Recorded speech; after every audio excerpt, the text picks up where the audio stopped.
Hello everyone. Today we'll be talking about something a bit different on the channel, as we're not going to be talking about factorial or another construction suggestion. Rather, I saw a video the other day from Commander Cyrus about how to make construction fun. So I figured I might as well make a reaction video to Commander Cyrus's suggestions and actually collect a few other opinions inside of the construction community. Now, this isn't to take jabs at Commander Cyrus's ideas, more or less to give some constructive criticism. In fact, I rather adore the fact that Commander Cyrus even gave us any attention, let alone a dedicated video. That's over and beyond, my friend. Thank you. Thank you very much. In any regard, I'm going to be reading a summary of his claims while displaying the actual claim reference on screen and having a link to the references in the description down below. And we'll be doing 2 interviews per video, so there'll be a total of 3 videos. So with all that said, why don't we get right to it, shall we? Alright, the first claim. Removal of the AI module and all AI for construction turrets. So I'm the Demolisher 13. I fight for the Vanu sovereignty. I'm currently, of this recording, a battle rank 88. And I mostly spend my time building bases and driving around in lightnings, as honestly those are the 2 aspects of the game I rather enjoy the most. No, I don't think removal of the AI module or AI in general from construction turrets is a good idea due to the fact that, well, most players who build bases are either by themselves or in very small groups. And when they get attacked by other players out on the field, they're usually hit by larger groups. And so they need more guns on their end to help even the odds. That being said, as a builder myself, many times when I have built automated turrets, even though they can help a bit, at the end of the day, they won't win you any fights. It ultimately comes down to if you have support or not. So, would you like to introduce yourself and what you like to do? Hey, Fermen. I like to build bases, mainly air bases. Sometimes I build it on the front lines of TR.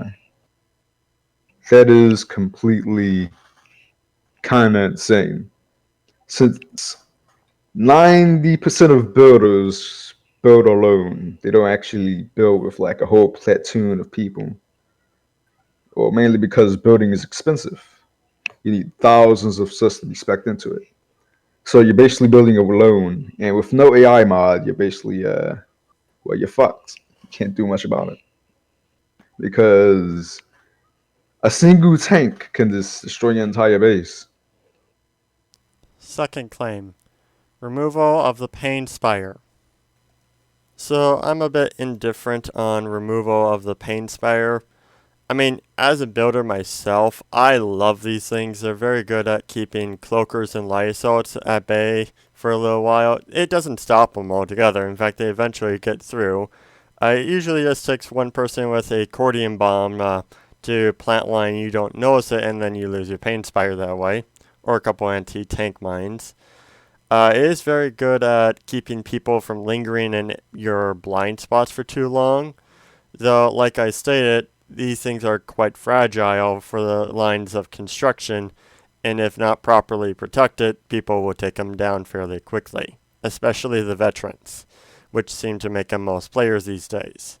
Though ultimately, I don't really mind too much if the pain spire is removed, so long as we get snapped together walls in exchange, due to the fact that I came from a game called Starhawk where we had construction over there, and it was a lot more fluid. And honestly, we didn't have anything like a pain spire over there, and it just worked out pretty well. So, yeah, I could go either way, though I do like the pain spire as an entity for construction. Also, I am rather sad that the developers took away the pain spire's area of effect visuals, as that is a very good pointer for players who are attacking to know where and where not to be. I would think that should be turned back on just to help with balancing. That's also completely wrong. Firstly, the Pain Spire, when it comes to actually defending your bases, doesn't actually defend it well. The the range at which the Pain Spire actually kills is pretty low, and infiltrators, a single infiltrator can just knock the Pain Spire down completely with like a I forget Weapon. the name of the bow, but it's explosive. Oh, the crossbow. Yeah, yeah, yeah. I seen the infiltrators knock down a Pain Spire with a crossbow. Alright. And I guess accordion bomb or C4 packs or anti-tank packs would also be suffice. Yeah, any one of those can knock down Pain Spire because it has pretty low health. Third claim. Make all the walls from the defense tab and all the structures on the structure tab invulnerable except to ants mining lasers, and they don't decay either.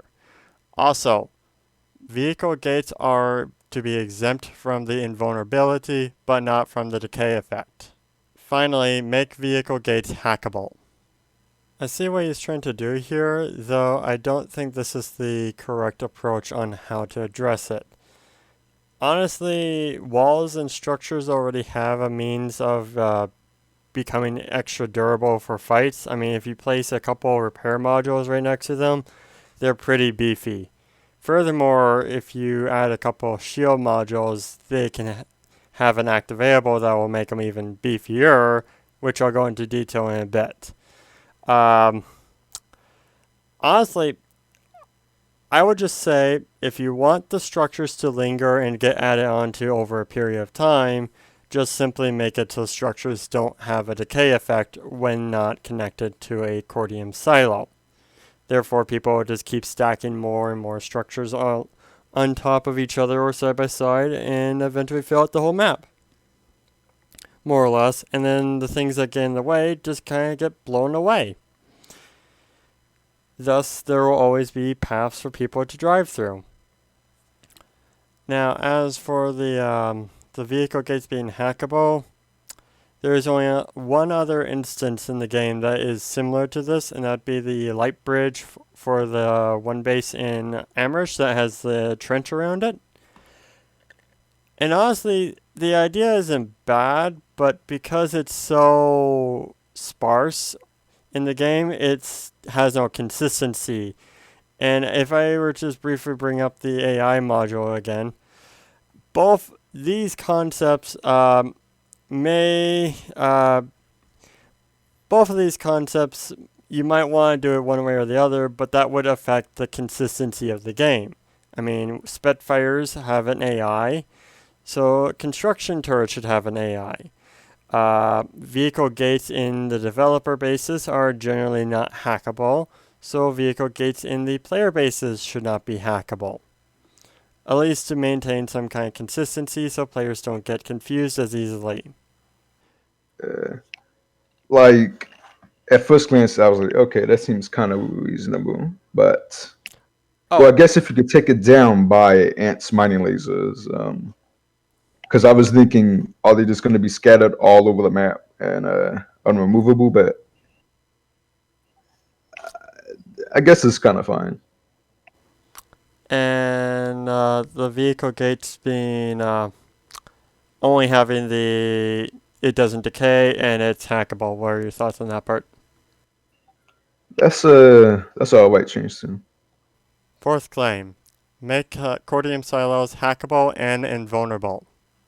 Again, I see what he's trying to do here, but this is not the right approach.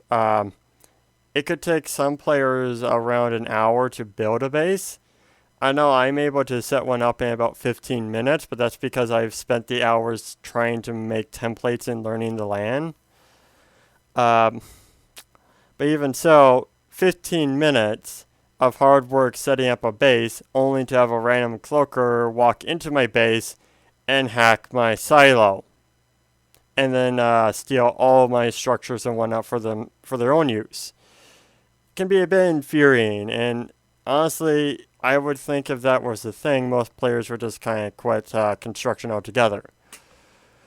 Uh, what I would suggest here, if you really want to make a silo hackable, I would then state that it should not change ownership, but open up an opportunity for you to dump some of the silos cordium or something. Really mess with the build owner or something, but not actually swap ownership.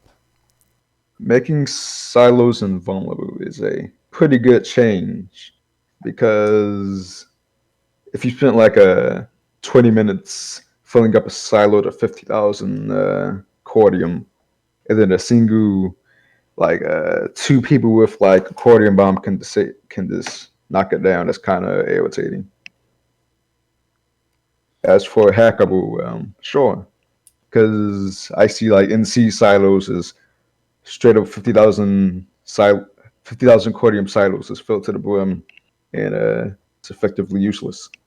Fifth claim, remove the permanent one-way shield from the shield module and make it so it's activatable would put up a one-way shield for 20 seconds with a 1-minute cooldown. A module that gives structures one-way shields, I don't think this is overpowered, not even by the slightest. In fact, most of the time when I build my bases, it's not the deciding factor. Most people can find little nooks and crannies in your base to hide in that you never even thought of, and they generally are able to close that gap, get around the defendant's windows, and flank you from within. It's happened more times than you can believe. Furthermore, the shield module, even though it does provide even playing field, it does not protect you from splash damage. I can't tell you how many times I've seen someone get killed by a tank, even though they had the shield module protecting them and the structure, where basically the tank just hit the edge of the wall and the splash damage continued and hit the player. They took 2 or 3 tank rounds worth of splash damage and they dropped dead. I've lost Spitfires and all kinds of stuff to splash damage. Furthermore, the shield module has an activatable. Once activated, it will make all walls and structures, not turrets or modules, invulnerable for 30 seconds with a 1-minute cooldown. You could put 2 of these fairly close to each other and cover about the same area, and just keep running back and forth between the two and make your structure, your outer defenses, basically invulnerable indefinitely, though it has a 10-second activation period. So you'll be spending around 40 seconds of your minute going back and forth, activating the 2 modules, trying to keep the shields going. So it's not actually that overpowered. Trying to remove the permanent one-way shield, honestly, I feel like this is more of a hindrance to the defendants than anything else. And besides, they are the ones who decided to build there. They're the ones who decided to fortify that spot. They should be able to get some luxuries that defendants in other developer bases get. At least that's my view on the whole topic. And honestly, I would love to see construction expanded to the point where we could build everything that the developers do in the developer bases. But oh well, now I'm just going down a rabbit hole. Well, structures, defensive structures like the tower, like the tower and the pillbox and the bunker, they're already pretty defendable already. Except the bunker. The bunker has many weak points in it. But yeah, I can see that change being made. It's not too out there. 6th claim, adding more structures and capturable goals that hold rewards into construction. I can see some purpose to adding more value to construction to fight over. I mean, everyone wants more certification points for some odd reason, or ISO 4 or whatever. It just brings up a question back when we had the hives. Who gets the right to build these objective construction items? And once built, are they just invulnerable to anything over for the rest of the map's lifetime, or what? Can they be destroyed and then be built elsewhere? It opens up a lot of questions that I feel like that needs to be explained a bit better. Yeah, I would like that change to be made because currently the main benefits of building a base is free air, free light tanks, uh, a flail, and orbital strikes. Also a router. And I would like if it was more benefits to actually building a base rather than just sometimes having a defensive battle. Seventh claim. Commander Cyrus doesn't know what to do with the tactical tab as he doesn't think they play a part in base fights. I would argue that artillery does actually play a critical role in base fights, as it can reach the enemy that is hiding behind a rock, or it can hit the enemy armor that is shelling the base from afar. In fact, it's actually severely underutilized due to the fact that it's been hampered by how it operates. Artillery is a very critical piece for dealing with enemy troops that are hiding behind rocks and other cover, and enemy armor from afar. I'd almost would state that if the artillery piece is given an AI module, it should be allowed to auto-fire, and because of its slow rate of fire, and the fact that people keep moving around on the map quite severely, it would only punish those who decide to stay in one spot for a lingering amount of time. Furthermore, the artillery does fire a flare to indicate where it is currently shooting, further hampering its ability to kill anything even when on auto-fire. The artillery should just get its own AI, and its range should be the same of that of an orbital uplink, and it should also be allowed to shoot into a no-deploy zone, just so the enemy doesn't have any particular safe spots, because currently with the no-deploy zones up, the flail is pretty much useless in most scenarios and can be easily counterable because it is a stationary artillery piece, unlike mobile armor that can move around.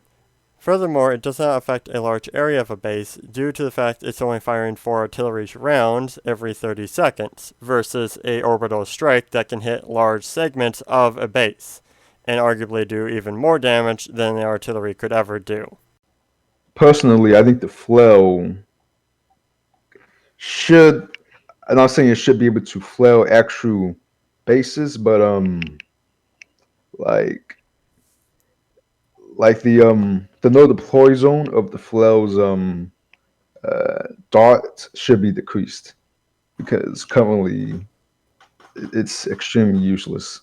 So, like, say it can't shoot into the actual developer base itself, but it can shoot along the walls of it, Yeah, like the perimeters of the like developer where the base, you can sunderers and whatnot kind of set up shop. yeah. Okay. Anything else you want to add to that? As for the orbital strike, I mean, I feel like orbital strikes makes your base like a real target to begin with, so I don't think that should be changed. So, that's pretty much it. Eighth claim. Remove router spires and put the router pad onto something else. I fully agree. Router spires should just be removed from construction, and the router pad should be added to, I would say, the Sunderer itself, and you just make it into a utility or defense slot. And from there, players could then pull the router pad from their bus, and it can go about 300 to 400 meters away from their bus before you hit its range max. And the bus would be spotted on the map for enemy soldiers to go looking for it. At least once the router pad itself has been destroyed. Uh, I that's all right change to make. I don't see why routers should be only available for people that build bases.